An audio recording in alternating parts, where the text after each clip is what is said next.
place where you can unwind, listen to smooth jazz music, and even learn a bit about some music history, all begins at the Stony Brook Jazz Loft. I couldn't believe they had something like this on Long Island. I really couldn't. You would think that in New York City, yes, but not here. It's exciting. I get the chills when I hear the band. The Loft has a roster of performers ranging from brass and string instrumentalists to jazz and scat singers. Vocalist Pete Caldera, who is a performer at the Loft, says that his love and passion for the genre of jazz makes it a lot easier to prepare for shows on a tight schedule. This is the music I grew up with. Even though it wasn't music of my era, this is music that I've known all my life. Pete also says that a big part of why he loves performing at the Jazz Loft is because he can express his true admiration for his musical role model, Frank Sinatra. The swing, the swagger, all of that was so just iconically him that it just drew me to him in everything he did. I also got the chance to speak with bass player Keenan Zach, who says the audience is what inspires him and makes performing worthwhile. I'm always surprised by how much love and gratitude people show continuously and how much they appreciate what I do. There's something really human and natural about it. There's this sense of vulnerability to it. That is why I'm drawn to improvisation, and despite the fear that I feel about it, like that, coming to terms with that vulnerability, there's something really rewarding and satisfying. Live music and performances aren't the only things that the Jazz Loft has to offer.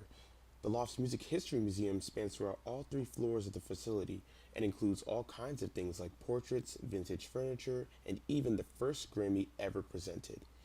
President and curator of the Jazz Loft, Tom Manuel, says it's always interesting to see which exhibits grab the most attention from the guests. It's interesting. It kind of changes. We change our exhibits, so it depends what's on display, and it depends who's here. You know, one of the things that I found really interesting as of recently is we had somebody restore the 1960 hi-fi television unit downstairs that belonged to Louis Prima and Keely Smith. And I'm amazed at the amount of time people spend when we have it on in front of it, watching it. And lots of times it's older people with kids or grandkids explaining to them what black and white TV was, or why a television is a piece of furniture, or if it's something we have playing, which is typically older programming from the period of the television. People talking about who was on TV and what they watched and how they accessed and sourced their entertainment.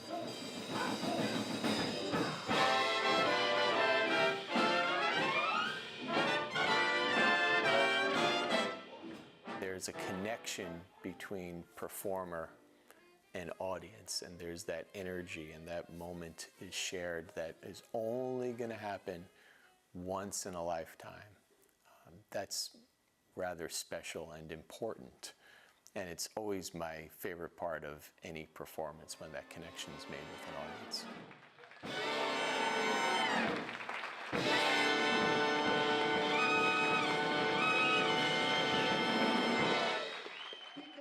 In Stony Brook, New York, this is Miles Reese, Stony Brook News.